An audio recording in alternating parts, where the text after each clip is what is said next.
Okay. Good morning, everyone. I'm going to call this meeting of the A&F Committee of the Boston Region Metropolitan Planning Organization to order for January 19th, 2023. I will read the notice of non-discrimination. You are invited to participate in our transportation planning process, regardless of your race, color, national origin, including limited English proficiency, religion, creed, gender, ancestry, ethnicity, disability, age, sex, sexual orientation, gender identity or expression, veteran status, or background. These are the meeting guidelines. All participants will join the meeting with muted microphones. Please rename yourself to include your first name, last name, and affiliation.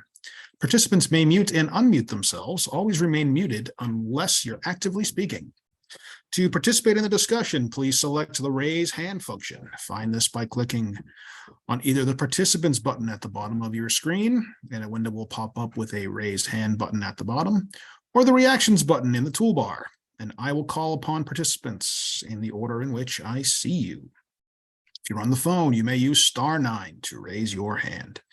If you have any technical difficulties, please contact Jonathan Church via the chat or email jchurch@ctps.org, or by phone, that's 857-702-3709.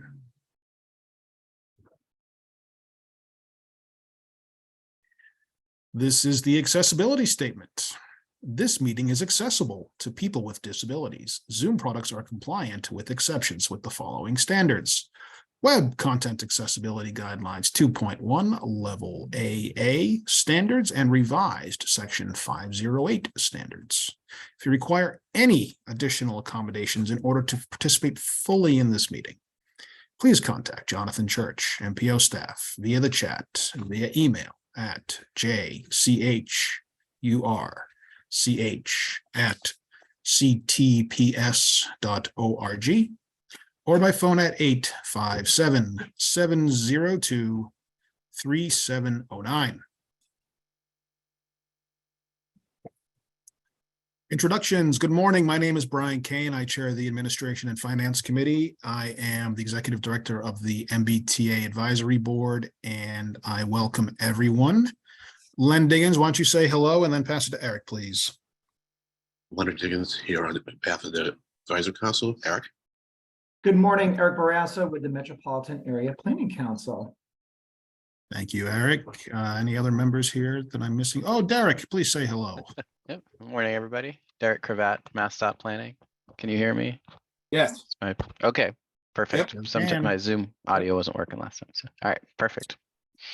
We also have Bill Conroy here as well. Oh, Bill, do you want to say hello? Maybe Bill will say hello later. Thank you. We have lots to get through today, and we will begin, as we always do, with public comment. If any member would like to make a public comment, please, or anyone here, I should say, please use the raise hand function, and I would be delighted to call upon you. I see that we have 16 participants, and I see no hands going up for public comment. If you would like to make a comment during the meeting, please use the raise hand function, and I will do my best to call upon you. We'll now move on to action item number 3, which is the summary of the November 17th, 2022 meeting. This is available in the meeting documentation. Is there a motion and a second to approve this or any edits at this time? I'll make a motion to approve. Thank you, Eric. Is there a second? Second. Thank you, Derek. Jonathan, would you please call the roll? Sure. Brian Kane, Yes. Derek Cravat, Yes. Eric Barassa, Yes. Leonard Diggins, Yes. and Bill Conroy. Motion carries, Mr. Chair. Thank you, Jonathan.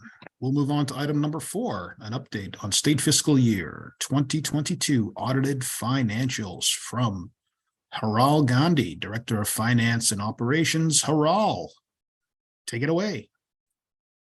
Thank you, Brian. and to everyone for joining us today. I will be presenting and discussing the final year-end financials for the last state fiscal year, just giving an update of what we've provided to our auditors and accountants. And then after that, I will go into providing a status for the current fiscal year and what the financial standing is for this year. Next slide, please. So in fiscal year 22, we saw that we saw a revenue of about $5,667,000. And that accounted for about 85% of what we had projected for that year. In other words, we charged about 15% less than what we had projected to the contract. On the expense side, we incurred about $6 million in costs, which were about 90% of the projected budget. This means that our expenses were greater than our revenue last year.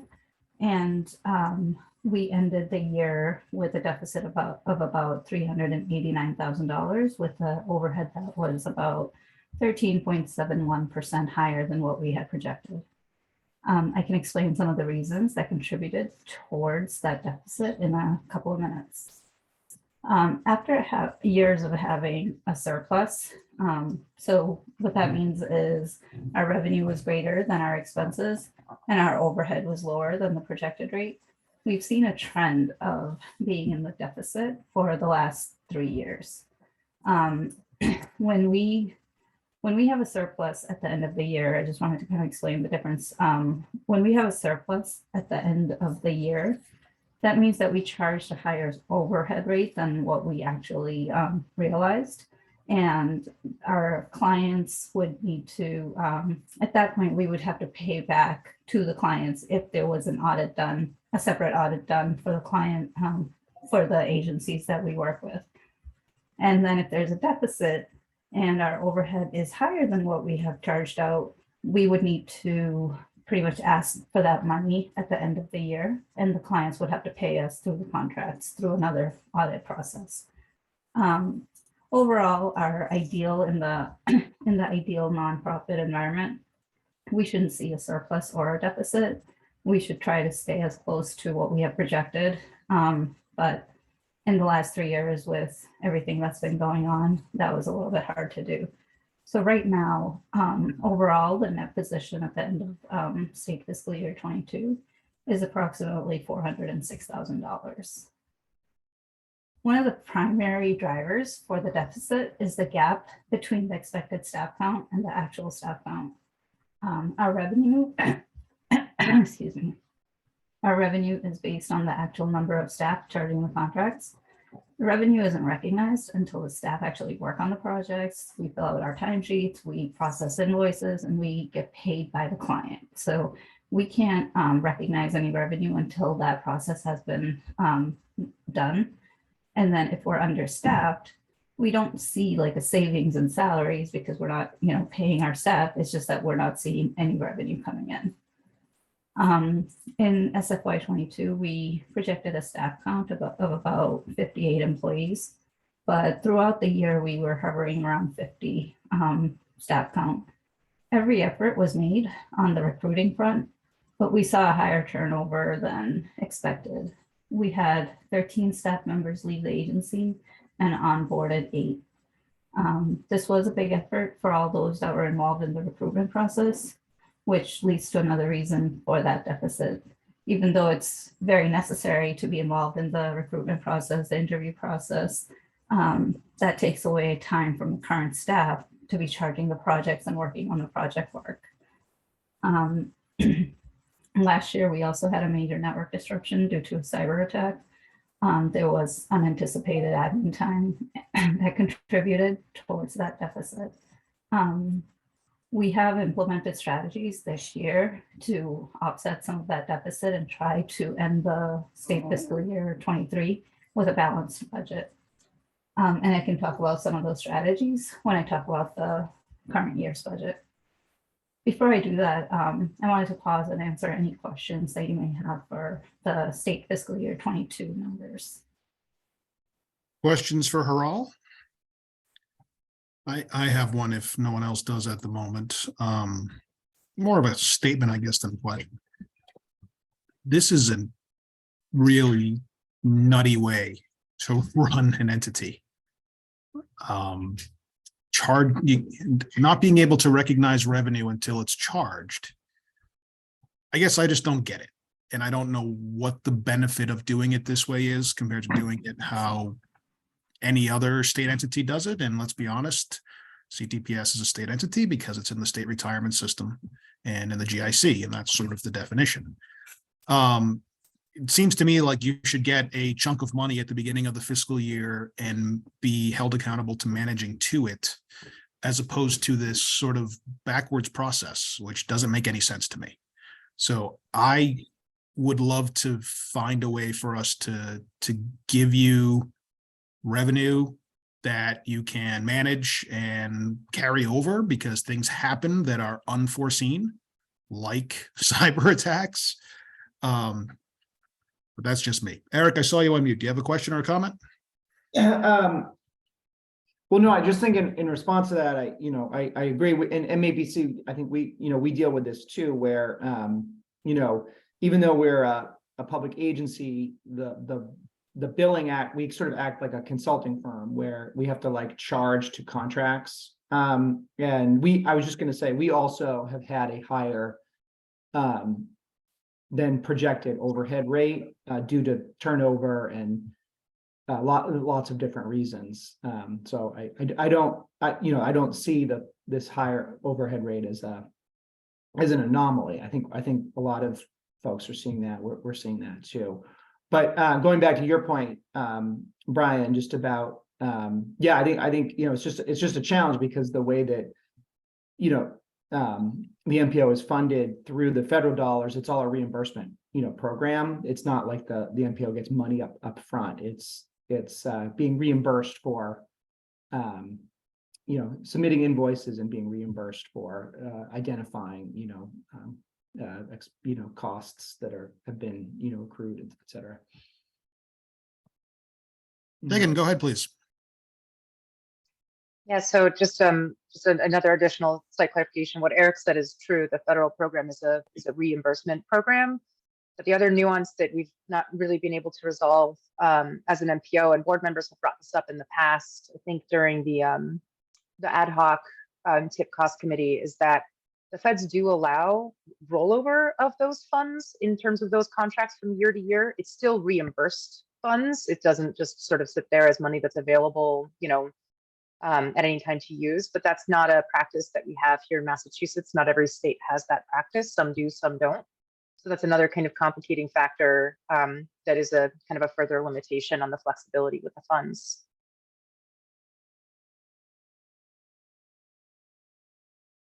Leonard, please go ahead. Yeah, thanks. So are there any consequences to deviations from expectations? Deficits. But any consequences to deficits? So ideally, we would be, according to our contracts, at the end of the year, once our accountants have a final audited number, we would then do a separate audit with our clients to say, we came in under or we came in over our projected overhead rate. Here's what we need to charge out to that contract to make up for that deficit, or we have to pay back if we come in under. We would have to pay back that money, so that then we would end at a balanced budget for the year. Right. But it's not like... Historically, we're not doing that. We haven't had those audits, and we've had that surplus, right? We've had a lower overhead rate for the past about 10 years or so. So we keep building on that surplus, but that's really not money. That's not really our money. That's money that if we were to be audited, we would have to pay that back. But and so now when we see this deficit, we're just chipping away at that surplus, and we'll have to pay back a little bit less than what we had if we didn't have this deficit. So as Eric said, we don't see a major concern, but we can't continue on this trend either, right? We need to balance our budget, just so if there was an audit, we're not paying back, or we're not charging for more money. But it's not like clients go, oh, well, we can't work with them because they're not being reliable in terms of our expectations for costs, or we don't have to cut employees and do layoffs or anything like that, right? No. Okay. The reason, so this is just trying to understand like the significance of the problem irrespective of the number. I'll just say, Brian, this has echoes of what you're saying. It has echoes of forward funding to me. I know it's not the same thing, but just be careful what you wish for, in terms of having a pot of money, that you're then kind of responsible for, and then you have like real deficits, where if you may have to like lay off people or whatnot. So that's it. Thank you. Yeah. And I I'm just not wanted to transferring- mention, sorry.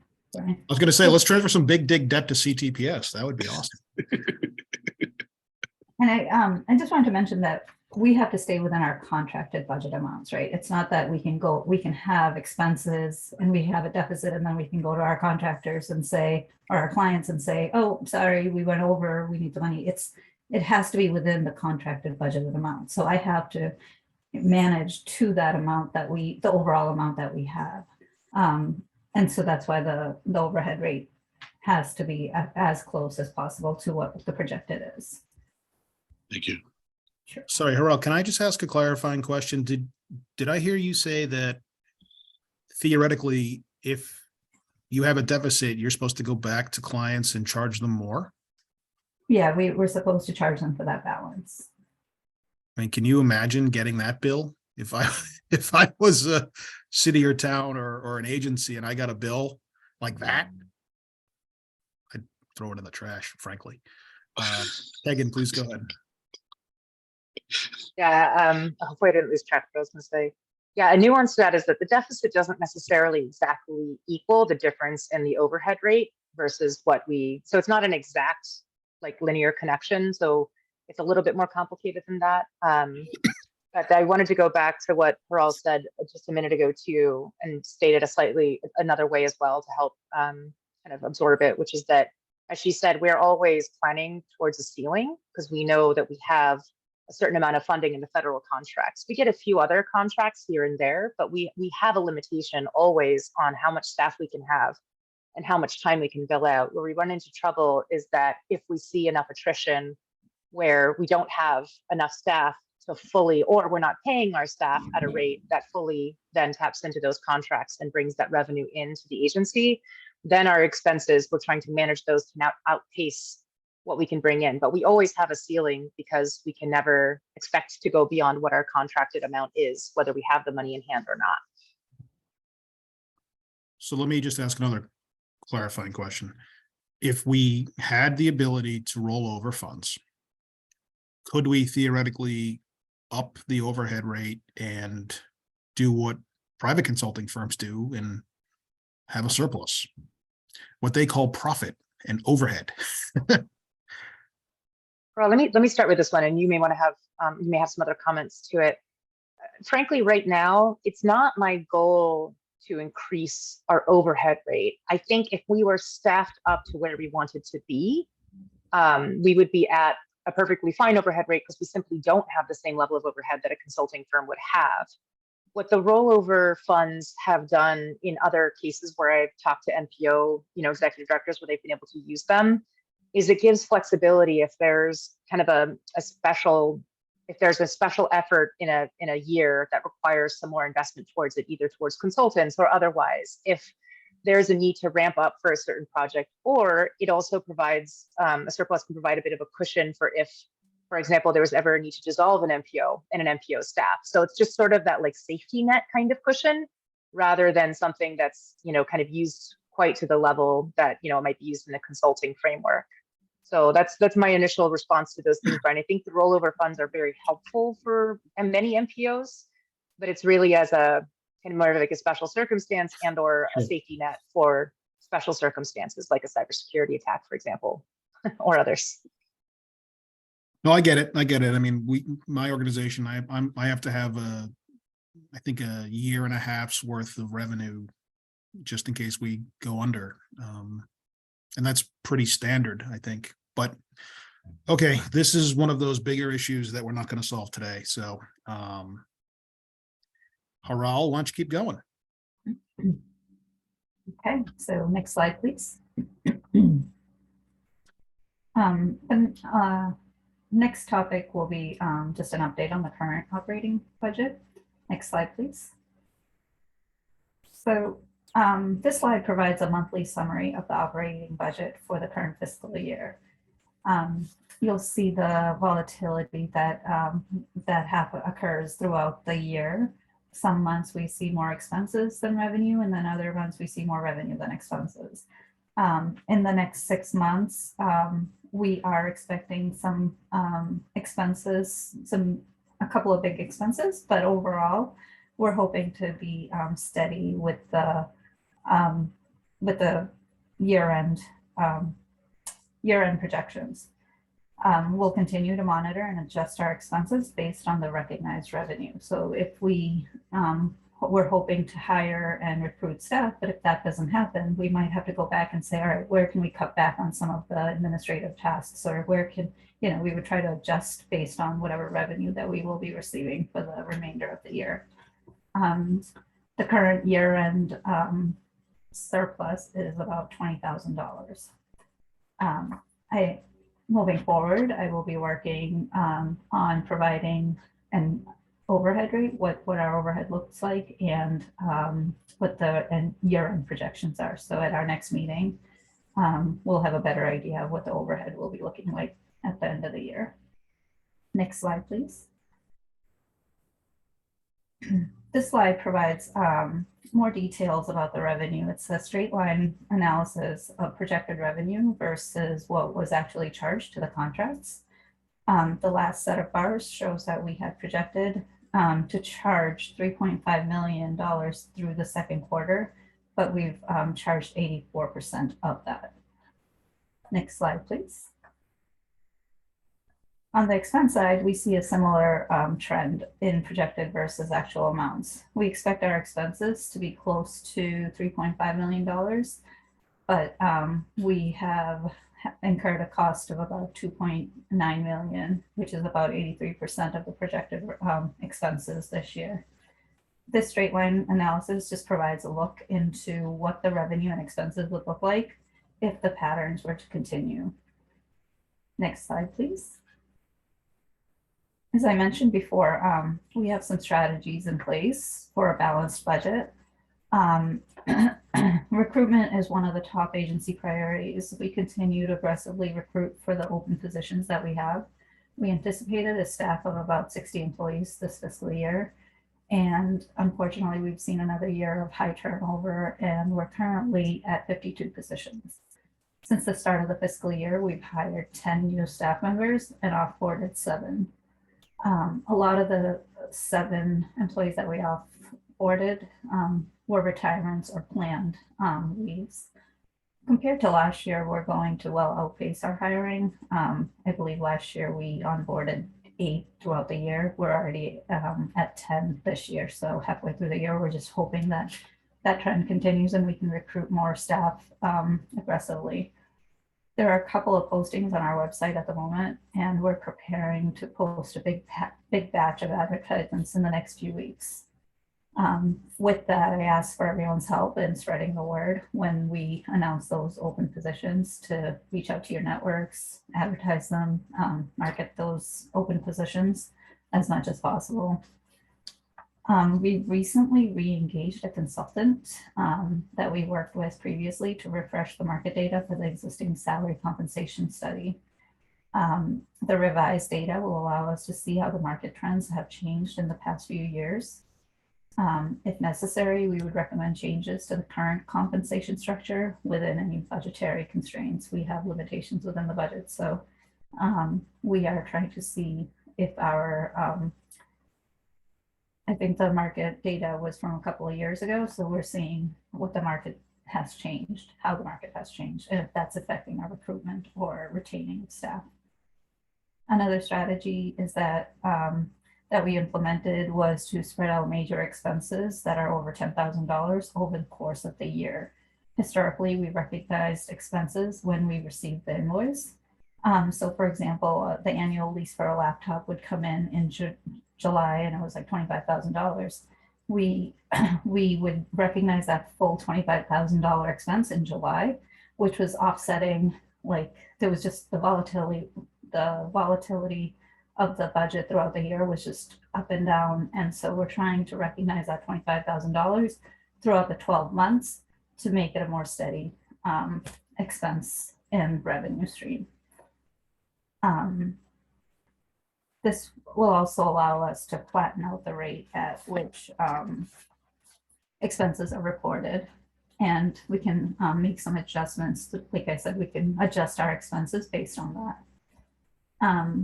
We will continue to provide updates to the current budget and the next fiscal year. The SFY 2024 budget development has begun this week, and we will keep you posted at the next meeting on the status of that effort.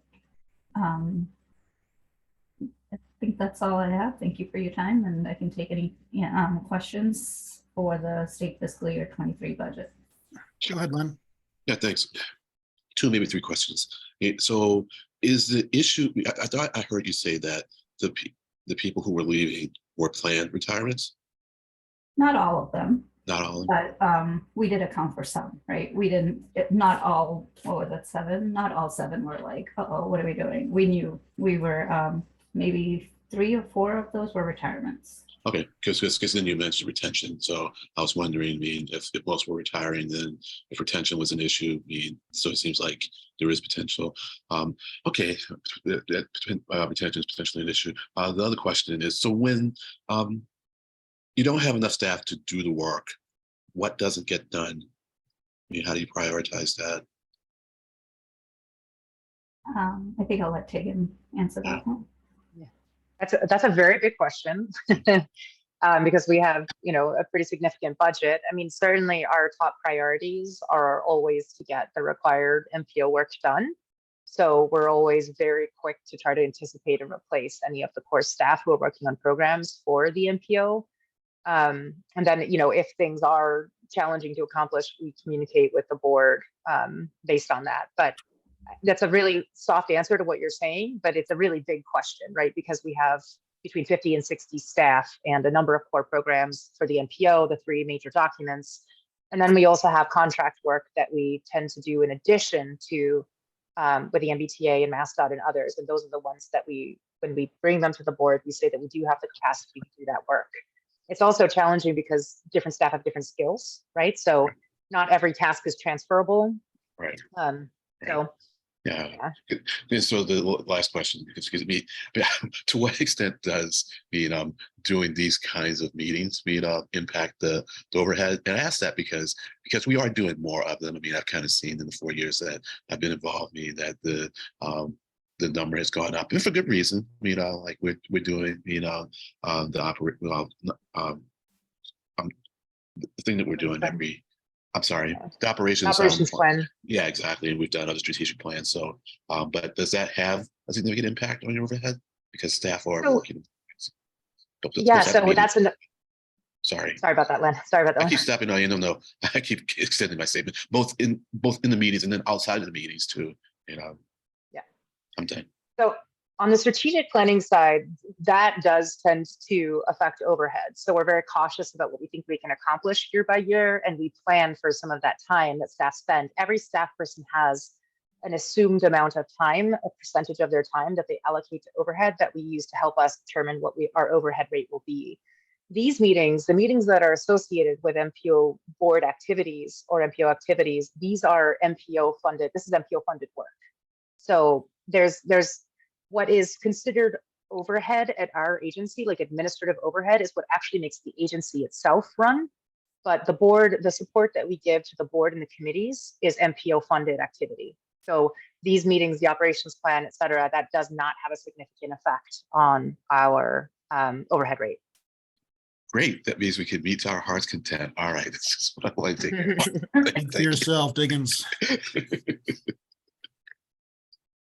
But then other things might not get done, right? That's still the question. Okay. All right. Harel, let me just say I like the idea of charging your bigger expenses over time. That makes a lot of sense to me. That's something that I do in my organization. You're not using an entire, in this example's leases worth of laptops in July that's being utilized over time. So it makes sense to me to defease that as much as possible. And I think that's a good approach and a good idea. And something I would encourage you to look at doing for more things. Any kind of office supplies or anything else that you can kind of spread out, I think is a good idea. Otherwise, recruitment and retention is tough everywhere nowadays. If any of us had a simple answer, I think we'd be doing something else. So I don't know what to say except, keep it up. If there's additional resources that you need or moving things around and to up your recruitment, happy to talk about that. I mean, I'm taking some of your materials to the MMA meeting tomorrow, actually trying to push that. So if there's anything that members individually can do in their communities or, let us know, because we want CTPS to succeed and be fully staffed as possible.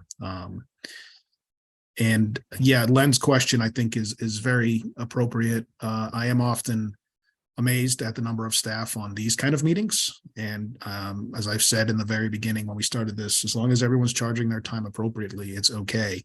But I don't know why so many staff are on so many administrative meetings like this that don't really have to be, but you run your organization. I'm going to keep asking that question though. And if there's other things that folks can be doing or charging their time to, I think that would probably be something worth investigating. Okay, Haral, or Eric, Derek, anybody else have any questions for Haral on this? No, I don't have any questions. Okay, Haral, thank you. Keep up the great work, please. Tegan, thank you. We'll move on to item 6, which is member items.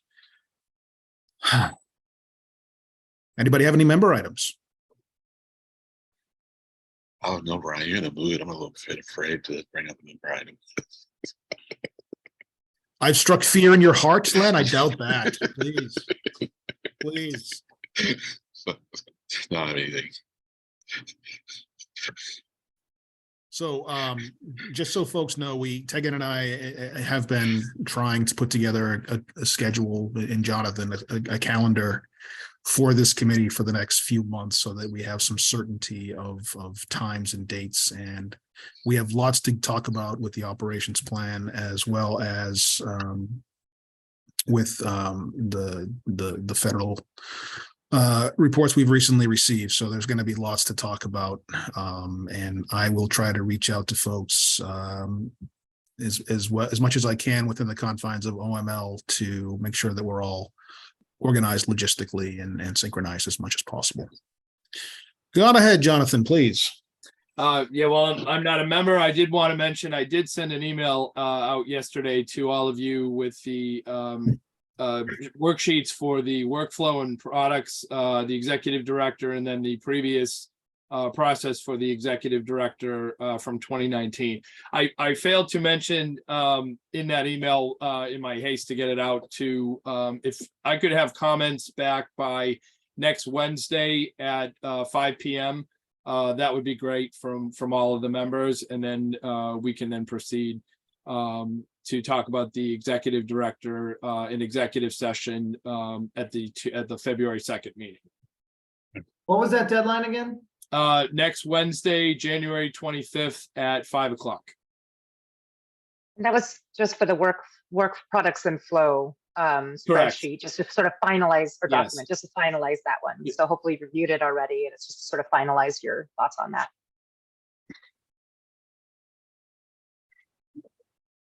Thank you for that, and thank you for that information.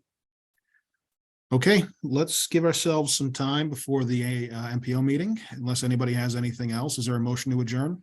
Motion to adjourn. Thank you all. Without objection, Second. adjourned. Thank you. See you all 10. Okay, bye. Bye.